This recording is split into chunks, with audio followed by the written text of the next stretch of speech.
দোল বাজারে রাজা রাজা রাজা রাজা রাজা এলো মনের রাজা রে হায় লা লা লা লা লা লা লা লা লা লা লা লা ভক্ত তুমি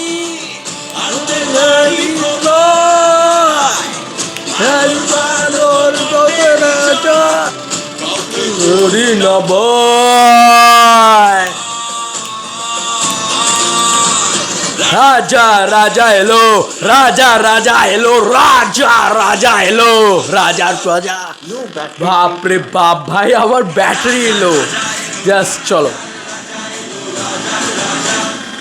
ওকে চলো আমরা যে মূল বিষয়টা নিয়ে এখন কথা বলবো সেটা হচ্ছে রাজার রাজা গানটা চলে এসছে।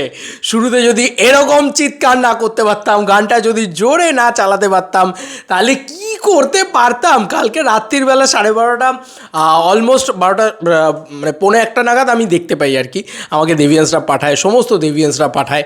তো তখন আমি জাস্ট এক্সাইটেড হয়ে যাই, ক্রেজি হয়ে যাই। কালকে রাত্রির বেলা মোটামুটি 30-40 বার গানটা শুনেছি। বাপ রে বাপ ভাই, আবার বলছি, this is the power packed energetic পাগলা করে দেওয়া গান। ইয়েস বন্ধুরা, অডিও সঙের রিয়াকশান করলে কোনো অসুবিধা নেই, এটা আবার কিছু মানুষের বলে দিই, কারণ আসল কিন্তু প্রচুর অর্থ আসে এই স্পটিফাই তথা বিভিন্ন জায়গা থেকে। স্পটিফাইতে আশা করি ইচ অ্যান্ড এভরি দেভিয়ান্সরা শুনে ফেলেছো, যদি না শুনে থাকো অডিও প্ল্যাটফর্মে লেখো রাজার রাজা, এমনি সামনে পেয়ে যাবে, শুনে নাও ভাই, আগে শুনে নাও। আমি জাস্ট মানে নিজেকে কন্ট্রোল করতে পারছিলাম না, কালকে মনে হচ্ছে ভাই আমি কখন কথা বলবো এটাকে নিয়ে, মানে এই জিনিসটা হচ্ছিল লিটারেলি। তো আচ্ছা চলো, প্রথমত যেটা বলার সেটা হচ্ছে ভাই ক্যারেক্টারাইজেশনে গান তৈরি করেছে, এইটা সব থেকে। এই যে ধামসা মাদল, মানে আমাদের বাঙালিয়ানায় যে যে ইম্পর্ট্যান্ট কী বলবো ইনস্ট্রুমেন্টগুলো রয়েছে বাংলা গানের ক্ষেত্রে, সেই জিনিসগুলোর কথা গানের লিরিক্সে রয়েছে। প্রথমত রিতম সেনের লিরিক্সকে একটা অসাধারণ অসাধারণ লিরিক্স হয়েছে, মানে লিরিক্সটা না খুব অ্যাপ্রোপ্রিয়েট হয়েছে। তো ছেলেদেব, মানে ছেলেদেবের নাম রাজা হতে চলেছে, এইটা কোথাও গিয়ে আমরা বুঝতে পারছি, মনে হচ্ছে কোথাও গিয়ে। কিন্তু ছেলেদেবের যে ক্যারেক্টারাইজেশান, যে ও শিবের ভক্ত, কিন্তু যদি চায় তো ও প্রলয় আনতে পারে, আর ও প্রলয় আনবে। তো এই যে মানে লিরিক্সটা না খুব ভালো করে মাইন্যুটলি লক্ষ্য করলে দেখতে পাবে যে লিরিক্সটা দিয়েই কিন্তু, এবং যদি তুমি ওর লাস্ট যে পোস্টারটা র্যাপ আপ পোস্টারটা এসেছিলো সেখানে দেখবে রক্তাক্ত হয়ে রয়েছে, ব্রুটাল, সেটা কিন্তু ছেলেদেব ক্যারেক্টারটাই কিন্তু ডেঞ্জারাস। এ কিন্তু নাচতে পারে, গাইতে পারে, কমেডি করতে পারে, সব করতে পারে, কিন্তু মানে এ ভালোর ভালো খারাপের একদম জম যাকে বলা যেতে পারে। তো ছেলেদেবের ক্যারেক্টারটা ডেঞ্জারাস, ডেডলি। বাবাদেবের ক্যারেক্টারটা অন্যরকম, বাবাদেবের ক্যারেক্টারটা হয়তো মাচো সুপারস্টারডম একটা আছে, একটা মাচো ব্যাপার স্যাপার রয়েছে, একটা ম্যাচিওর ক্যারেক্টার, একটু সোয়াগ রাখে, ফ্যামিলি লিয়ে ব্যস্ত আছে বলে এই ডায়লগটা বাবাদেবের ক্যারেক্টারটা দেয়। তো ছেলেদেব ইজ ডিফারেন্ট ভাই, ছেলেদেবকে নন প্রেডিক্টেবল, ছেলেদেবকে প্রেডিক্ট করা যায় না, ছেলেদেব যখন তখন যা খুশি তাই ঘটিয়ে দিতে পারে, সেই জিনিসটা কিন্তু ছেলেদেব। তো এই লিরিক্সটা ঘ্যামা হয়েছে এক কথায়। আর ভাই স্যাভিদা, নাচ পাগলা নাচ ভাই, কি মিউজিক করেছে। আমি জানি না, আমি একটা জিনিস বারবার বলি, অনেকে বলে জিৎ গাঙ্গুলি জিৎ গাঙ্গুলি জিৎ গাঙ্গুলি, বাট বিশ্বাস করো স্যাভিদা না ফাটিয়ে দিয়েছে, এটা নিয়ে কোনো সন্দেহ নেই। স্যাভিদা যা বানিয়েছে, আমার মনে হয় নতুনদের উঠে আসা উচিত, নতুন নতুন মিউজিক ডিরেক্টর নতুন নতুন স্টাইল নিয়ে আসবে গানের ভিতরে।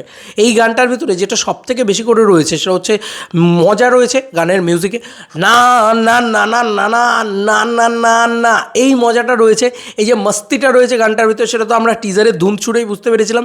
আর এটা পুরো গানটা এসছে যখন, তখন সেই মজাটা তোমরা পাবে গানের ভিতরে। অডিওটা যদি শুধু শোনো তুমি বসে থাকতে পারবে না, এমনই একটা গান হয়েছে, তুমি এক জায়গায় বসে থাকতে পারবে না, তোমাকে নাচতেই হবে, তোমার কোমর দুলে উঠবেই, তোমার মস্তি লাগবেই গানটা শুনে, কিচ্ছু করার নেই ভাই, এমনই বানিয়েছে গানটা।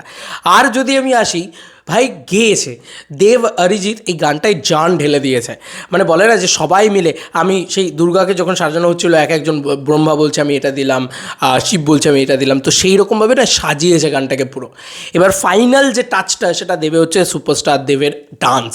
ইয়েস বন্ধুরা, দেবদা the biggest superstar in our Tollywood industry, মানে সেই সুপারস্টার, সেই দেবদা যখন এই গানটায় নাচবে, জাস্ট যখন রাজা রাজা এলো রাজা রাজা, মানে ওই মস্তিটা যখন করবে না দাদা, তখন তুমি দেখবে জাস্ট কি লাগছে দেখতে, পাগল হয়ে যাবে, চুম্মেশ্বরী হয়ে যাবে। আমি বারবার বলছি যে এই সিনেমার কোনো নেগেটিভ পয়েন্ট হবে না, খাদানের কোনো নেগেটিভিটি হবে না, খাদান নিয়ে প্রত্যেকে পজিটিভ থাকবে, কারণ প্রত্যেকটা রিভিউ পজিটিভ হবে। গানটা দেখবে সবাই পজিটিভ রিভিউ দিচ্ছে, এত ভালো হয়েছে।